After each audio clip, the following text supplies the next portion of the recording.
So for today's video, i-open lang muna natin ang ating TikTok account or yung ating TikTok app. And then pagka-open guys, mula dito sa pinakang homepage, pumunta lang tayo sa pinakang TikTok shop. So tap natin yung shop.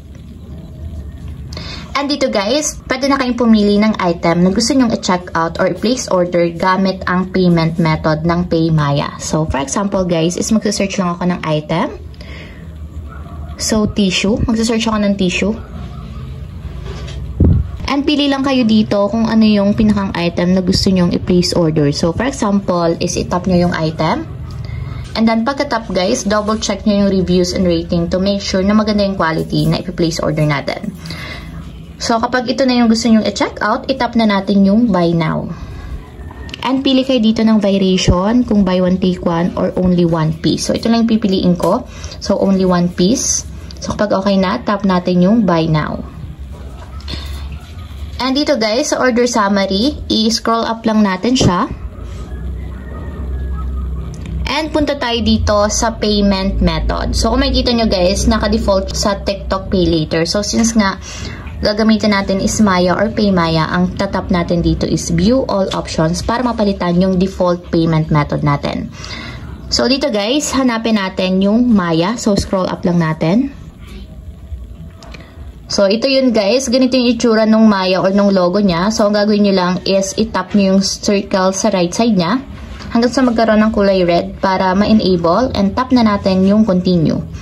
So, para yan yung magiging default payment method natin. And kung mapapansin nyo, andito na siya sa pinakang unahan. So, kapag yun yung itsura niyan guys, ibig sabihin, yan na yung magagamit natin as payment method sa pag-check out ng item. So, kapag okay na guys, tap na natin yung place order.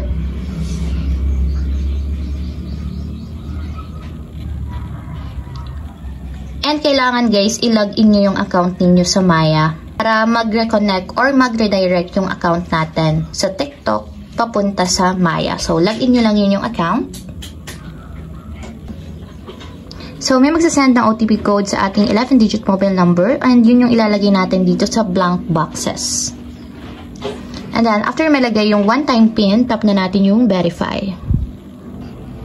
Para ma-confirm yung ating purchase details, so double check nyo yung price. So, ang amount due is 97 pesos. So, yun yung malalas sa ating Maya wallet. So, kukonfirm lang natin guys para mag-payment na siya.